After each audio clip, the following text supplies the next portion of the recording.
Matapos nitong makapagsalita, tuluyan na ngang napanganga si Maximo dahil sa tindi ng abilidad na ipinamalas ng musang. Habang patuloy siya nitong hinihigupan ng kaluluwa, dahan-dahan namang naglalaho ang kanyang kalasag at ang tangan-tangan niyang mga sibat. Ilang minuto pa ang lumipas, tuluyan na ngang napapikit si Maximo dahil sa pagramdam niya na halos maubos na ang kanyang kaluluwa. Sa isip-isip niya noon, yun na ang kanyang katapusan, sa kadahilanang wala na siyang maisip na paraan para magpumiglas sa pagkakadakip sa kanya ng musang.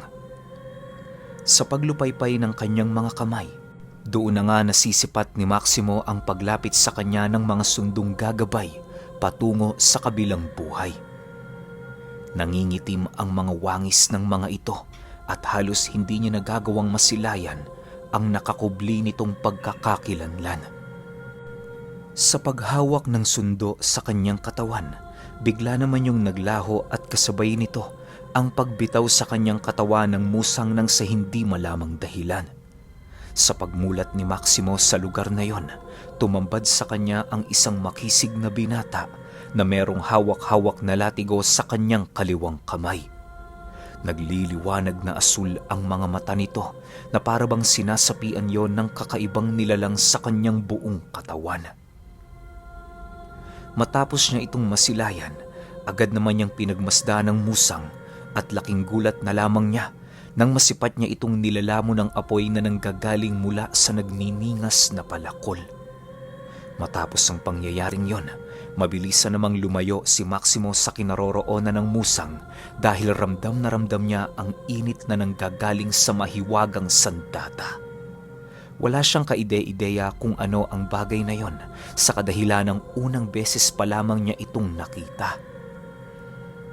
Sa paglapit niya sa binata, agad naman siya nitong inakbayan at pinaupo sa isang silyang naroon sa lugar.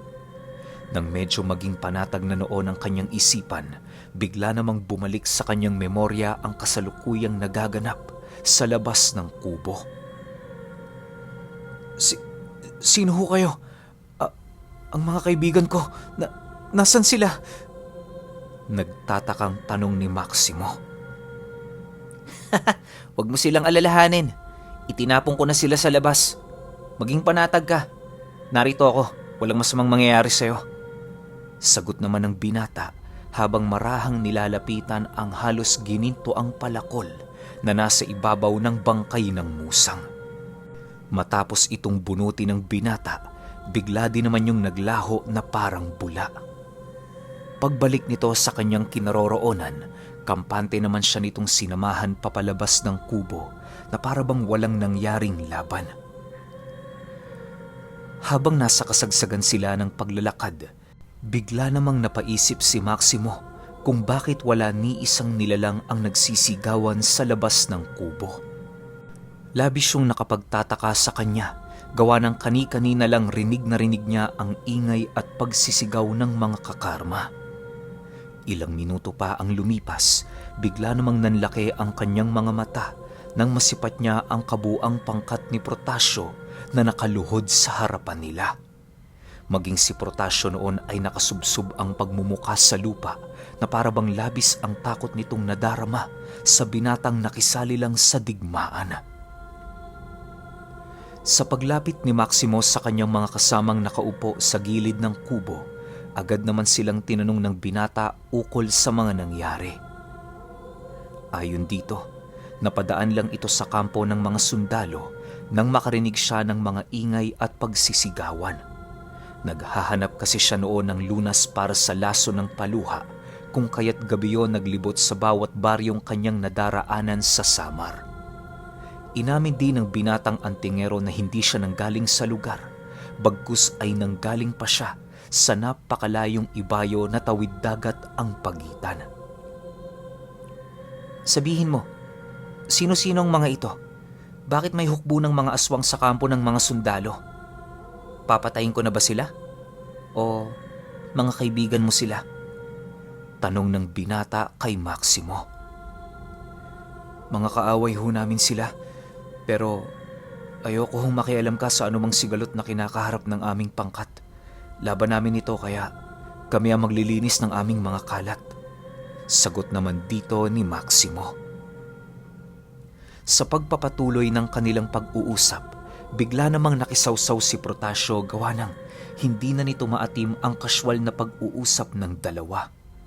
Labis na din kasi yung hindi makapaniwala sa mga nangyayari sa kadahilan ng pabigla-bigla ang pagsulpot ng mga taong tumutulong sa pangkat ng kanyang dating maestro. Sa pagsigaw nito sa harapan ng dalawa, binigyan naman siya ng pagkakataon ng binata para makapagsalita. Habang naghihirap na tumayo noon si Protasio sa harapan nito, panay naman ang kanyang ginagawang pag-aangil habang nagsasabi ng, "Paano mo tinaglay ang palakol na buong buhay kong hinahangad? Sabihin mo, antingero, saan mo nakuha ang bagay na yan? Ikaw ba ang nawawalang disipulo ni Maestro Alejandro? Sumagot ka!" Maestro? Tama ka. Nataglay kong sandatang ito sa aking maestro. Pero pasensya na, hindi ko kilala ang taong tinutukoy mo. Sagot naman dito ng binata habang patuloy na ibinabato sa himpapawid ang ginintoang palakol. Matapos nitong makapagsalita, bigla namang napatras ang iilang aswang sa paligid dahil sa tindi ng presensya ng gamit na yon. Kahit ang mga kakarmang naroon sa lugar ay napaatras ng husto, sa takot na baka sila'y masunog sa kumakawala nitong ora. Ilang minuto pa ang lumipas, nagpasya naman ng binata na pagpalahuin ang kanyang sandata upang makausap ng maayos ang dalawang panig na naglalaban. Ninais nitong ayusin ang sigalot ng dalawang panig para naman kahit papaano'y magkaroon sila ng kapayapaan. Habang nagsasalita noon ang binata, panay naman ang pagsabay doon ni Protasio na parabang nang iinsulto. Akala niya, ang ginagawa niyang yon ay hindi magpapahamak ng buhay niya, subalit nagkamali siya. Nang dumating sa puntong hindi na maatim ng binata ang kanyang ginagawa, dali-dali siya nitong nilapitan at sinapak sa dibdib. Matapos yung gawin ng binata, ginamit nito ang kaliwang kamay nito upang iangat sa lupa ang dambuhalang katawan ni Protasio habang nagwiwika ng, "Isa pang insulto, demonyo. Isusunod na kita sa impyerno. Wala akong pakialam kung lalabagin ko ang batas ng kalikasan sa iyong kamatayan. Hindi ako papayag na meron na lang bastang nilalang na yuyurak sa aking paninindigan at pagkataong matagal nang iniingatan. Matuto kang makinig kapag may nagsasalita. Kung ayaw mong tapusin ko yung buhay mo." Matapos makapagsalita ng binata, bigla nitong ginilita ng braso ni Protasio, tanda ng kanyang galit sa ginawa nitong pang-iinsulto. Ilang minuto pa ang lumipas, nagpasya na din ng binatang yon na umalis sa kampo ng mga sundalo kasama ang grupo ni Maximo. Bago nila tuluyang nilisan ng lugar, muli itong nagbigay ng babala sa pangkat ni Protasio na parabang angat ito sa lahat ng nilalang na naroon. "Demonyo, binabalaan kita. Malayo man ako sa lugar na ito. Madali akong makakapunta dito kung nanaisin ko. Huwag mo nang ituloy ang binabalak mo. Magdadala lamang yan ng kamatayan at pagkalipol ng iyong grupo. Iyong pakatatandaan, kailanman hindi na naig ang kasamaan laban sa kabutihan." Wika ng binata. Matapos nitong makapagsalita, inihipan nito ng dasal ang buong katawan ni Protasio para maging paralisado yon sa loob ng 1 buwan. Paglapat nito sa katawan ng nilalang, bigla na lamang yung bumulagta sa lupa ng nakatulala. Ilang minuto pa ang lumipas, tuluyan na ngang nakalayo ang pangkat ni Maximo sa kampo. Bago nila narating ang teritoryo ng kakarma, humiwalay na sa kanila ang binatang antingero. Hindi naman yung kayang mapigilan ni Maximo sa kadahilan ng may ginagawa din yung misyon sa kanilang lugar. Sa pagdating nila sa bahay ni Manong Alejandro, agad naman silang sinalubong ni Rakim at iilan nitong mga mandirigmang nagbabantay sa buong paligid. Sinamahan sila nito papaloob ng kubo upang malaman ang kasalukuyang naganap sa kampo ng mga militar. Pagsilay ni Maximo sa kanyang maestro, agad naman niyang ipinagbigay alam ang totoong nangyari sa baryo. Habang ikinukwento niya ang mga bagay na yon, maigi namang nakikinig sila Rakim. Pagbanggit niya sa binatang nagpaluhod kay Protasio, bigla na lamang nanlaki ang mga mata ng nilalang na naroon sa loob ng kubo. Mariin niyang pinanindigan ng mga pangyayaring yon na ginawa naman ng karagdagang testimonya at ng mga kasama niyang mandirigmang kakarma. Dahil sa sinabi ni Maximo, kung kaya't naging palaisipan para sa pangkat ni Rakim kung sino ang binatang kanilang nakilala. Mariin kasi ito noong naniniwala na walang sino man sa kanilang lugar ang may kakayahan na durugin ng mabilisan ang pangkat ni Protasio. Sa pagpapatuloy ng kanilang pag-uusap, nananatili namang tahimik si Manong Alejandro. Hindi ito nakikipag-usap sa kanila na para bang meron yung isang napakahalagang bagay na iniisip. Maya-maya pa, bigla naman yung tumingin kay Maximo habang nagwiwika ng, Sigurado ako, Maximo. Ang binatang yon ang tinutukoy ko sa iyong nagtatangan ng mahiwagang sandata. Hindi matatakot doon ng lubusan si Protasio kung hindi ito ang lehitimong antingero. Napakapalad mo naman, iho. Nakita mo siya ng harapan. Ako siguro, sa panaginip ko lang siya nasisilayan. dagdag pa ni Manong Alejandro na kung totoo man ang inilahad ni Maximo ukol sa naging salaysay ni Protasio, walang duda, yun nga talaga ang antingerong nagtataglay ng sandata nitong inaasam. Matapos ang kanilang seryosong usapan, nagbigay abiso si Maximo sa mga pangyayaring magaganap sa mga susunod na araw. Bagaman baldado si Protasio, hindi ito sapat na dahilan para mapigilan ang mga kasama nitong nagnanais ng paghihigante. Dagdag pa ni Manong Alejandro, maaari ding malalakas na puwersa ang ipapadala ng hukbo ni Protasio sa kadahilan ng malaking insulto para sa kanila ang ginawa ng binatang antingero. Dahil sa sinabi nito, doon naisip ni Maximo na hindi proteksyon ang ibinigay sa kanila ng antingero, kundi ang mas malalim pang sigalot sa kanilang lugar. Wala naman siyang karapatang sisihin ang naging akto nito sa kadahilan ng kahit papaano'y nagawa nitong mailigtas ang kanyang buhay. Kinaumagahan, maaga pang naglibot sa buong paligid ang magmaestro kasama ang mga tikbalang na mensahero. Labis na ang pagkabahala nila noong mga oras na yon sa kadahilan ng maaaring ang nangyari sa kampo ang maging mitya ni Protasio upang ituring silang banta sa buhay nito. Bagaman hindi mga lahati ang dami nila Manong Alejandro laban sa puwersa nila Protasio, nananatili pa ring mataas ang kanilang paniniwala na magagapi nila ito sa kahit na anong uri ng digmaan. Hindi kasi sila kaya nitong pangibabawan sa kanilang sariling lugar na siyang kanilang pinakalamang sa hukbo ng mga aswang. Sa pagsapit ng hapon, muli silang nagkaroon ng pagpupulong ukol sa kasalukuyang nagaganap papaikot ng baryo. Ayon kay Rakim, wala naman silang nakikitang kakaiba sa buong paligid maliban sa mga rebelding minsang kinupkop ni Maximo. Pagala-gala ang mga ito sa malawak na talahiban na parabang patuloy pa ring naghahanap ng kanilang mapagpupugaran. Dahil sa sinabi noon ng pinuno ng mga kakarma, agad din naman niyang binagtas ang daan para hanapin ang mga ito.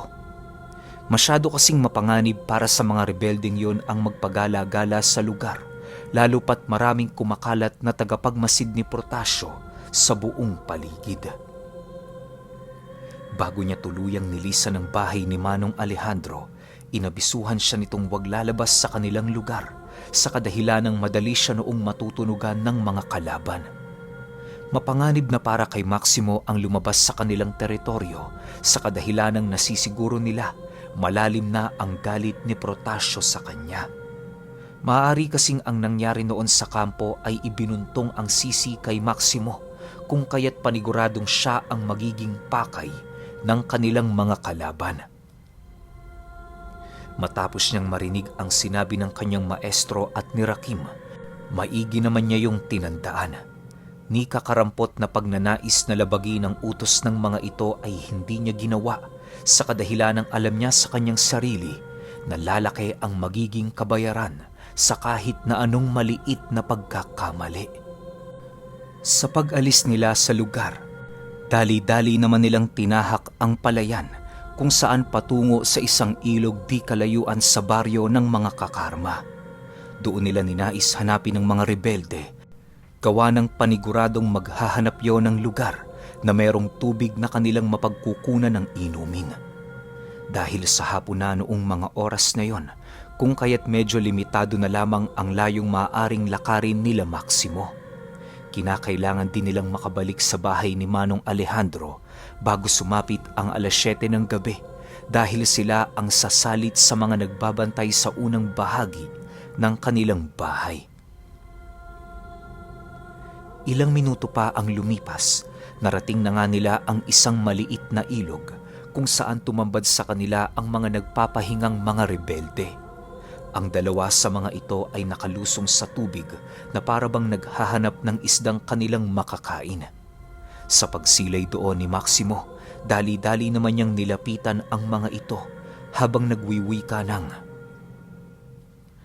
"Di ba sinabihan ko na kayo ditong wag nang bumalik?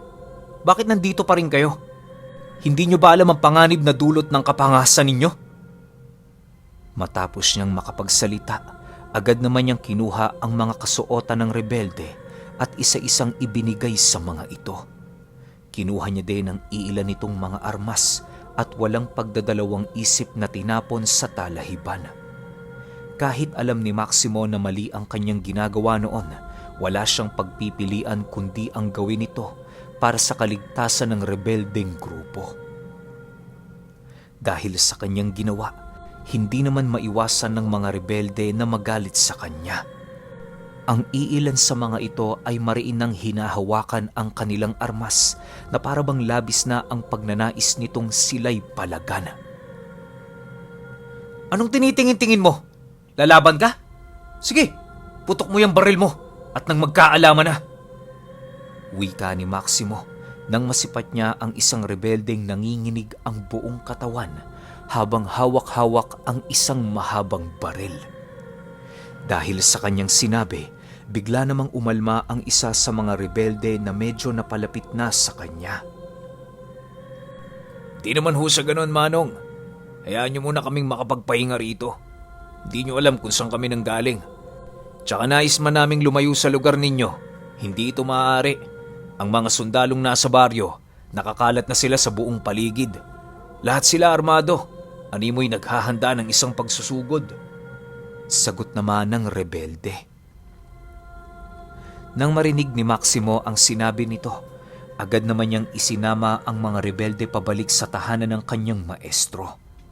Sa puntong yon, sobra-sobra na ang takot na kanyang nadarama sa kadahilan ng ramdam niya sa kanyang katawan ang nalalapit na digmaan.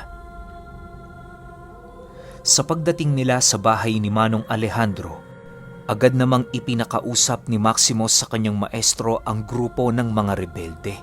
Nais niyang ang mga ito ang magsabi ng kanilang mga natuklasan upang maging malinaw sa kanila ang mga kaganapan.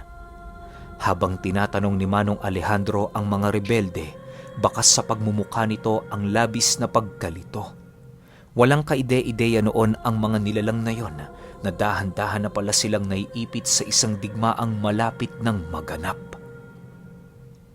"Mga Ginoo, ano ba ang natuklasan ninyo sa baryo?" Tanong ni Manong Alejandro. Wala naman ho. Mga hukbulang ng sundalong nag-aal sa balutan sa kanilang mga gamit. Lahat ng mga ito armado. Pakiramdam ho namin meron silang lugar na pupuntahan." Sagot naman ng rebelde. Ganun ba? Sabihin ninyo, saan nyo sila nakita kanina? Malapit na ba rito? Nang marinig ito ng rebelde, tumangulang naman ito habang itinuturo ang lugar ng mga militar. Matapos ang kanilang naging pag-uusap, nagpasya ang mga rebeldeng pansamantalang manatili sa kanila upang tumulong sa napipintong laban ng kanilang pangkat kontra sa hukbo ng mga militar. Malalim din kasi ang galit ng mga rebeldeng yon sa kalaban nila Maximo, kung kaya't nagpumili talaga itong manatili sa kanilang teritoryo. Ayon sa mga rebelde, wala na din naman silang mapupuntahan, kaya mas mainam na makipaglaban na lamang hanggang kamatayan. Bagaman ayaw nila itong pahintulutan sa kanilang gagawin, hindi naglaon na pilitan na ding sumang-ayon sila Maximo. Kahit anong pagtatanggi kasi ang gawin nila sa kanilang mga sarili, aminado silang kailangan nila ng karagdagang puwersa. Sa pagsapit ng gabi, marami nang nakahandang kakarma sa buong paligid. Sila Manong Alejandro naman noon ay gumawa na ng barong-barong sa itaas na bahagi ng palayan upang magawa nilang masilayan ang mga sundalong nagkukubli sa paligid. Maya-maya pa, bigla naman silang naalerto nang masipat nila ang pagsili para ng mga uwak, indikasyon na merong mga hindi kilalang nilalang ang naglalakad papalapit sa kanilang kinaroroonan. Ilang minuto pa ang lumipas, doon na naramdaman ng pangkat ni Rakim ang pagsidatingan ng mga sundalo sa iba't ibang panig ng mga lugar. Bagaman armado ang mga ito ng mga baril na merong bagong sumpa, ni katiting na pagkabahala ay hindi naramdaman ng pangkat nila Rakim. Handa na sila noong mamatay sa puntong yon, maipaglaban lamang ng buong katapangan ang kanilang lupain. Dahil sa planado na ng maayos ang kanilang gagawin, kung kaya't mahinahon silang naghintay sa pagdating ng tamang pagkakataon. Pagsipat nila sa iilang sundalong nakaapak na sa napakalapad na palayan, dahan-dahan naman nilang pinagalaw ang iilang kakarmang nasa paligid. Ang mga kakarmang nasa unang hanay ng kanilang grupo ay nagdadala ng mga bagat na siyang epektibong armas laban sa mga ordinaryong sundalo. Sa pagsilay nila Maximo sa pagdalaw ng mga kakarma, dali-dali din naman niyang sinakyan ang kanilang nag-iisang kabayo at walang pagdadalawang isip na ito ay pasapian sa isa nilang tikbalang. Makakatulong ang tikbalang na yon sa kanilang kabayo upang maging mas mabilis itong gumalaw sa lugar ng digmaan. Bago tuluyang nilisan ni Maximo ang kinaroroonan ng kanyang maestro, isinalaysay niya dito ang kanyang plano sa oras na yon. Kinakailangan kasing malaman ng pinuno ng kanilang pangkat ang anumang bagay ng kanyang naiisip gawin upang hindi yun magdulot ng matinding pagkalito sa kanilang mga plano. Matapos makipag-usap ni Maximo, agad din naman niyang tinahak ang daan patungo sa napakalawak na palayan. Pagsilay sa kanya ng mga sundalo sa paligid, mabilisan din namang ikinasa ng mga ito ang kanilang mga armas at walang habas siyang pinaulanan ng bala. Habang patuloy niyang iniilagan ang mga pag-atake nito, walang kaide-ideya ang mga sundalo sa dahan-dahang pagtanim ng bagat ng mga kakarmang nagkukubli sa paligid. Segundo lang noon ang naging pagitan nang tuluyang magwakas ang putukan dahil sa pagkawala ng anino at kaluluwa ng mga sundalong nakasilay kay Maximo. Sa pagbalik ng katahimikan sa paligid, maigi naman ang kanyang ginagawang pagramdam sa mga sundalong papalapit sa lugar. Alam niyang hindi madaling matinag ang mga ito, lalo pat nasa ilalim yon ng mga kautusan ni Protasio. Ilang minuto pa ang lumipas, nasilayan ni Maximo ang pangalawang hanay ng mga sundalo kung saan kasama ng mga ito ang iilang musang na punong-puno ng mga agimat sa kanilang katawan. Habang pinagmamasdan niya ang mga nilalang na yon, laking gulat na lamang niya nang mapagtanto niyang hindi mga sundalo ang mga ito, bagkus ay mga aswang na nakasuot lamang ng uniforme ng mga militar. Okay, dito muna tayo sa last part. So ibig sabihin, yung mga kasama ni Protasio, hindi totoong musang? Ganon kasi yung pagkakaintindi ko eh. Parang mga aswang lang daw na nakasuot ng uniforme ng mga sundalo. So baka hindi ito yung mga totoong musang. Ang tanong, nasan yung mga totoong musang? Diba? Yun lang yung napansin ko sa dulo.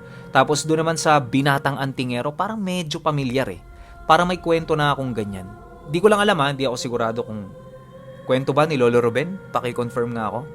Ewan ko, maraming tanong sa akin sa episode na to. Pero yung episode 18, sunod kagad natin. Pahintay na lang ako. Salamat.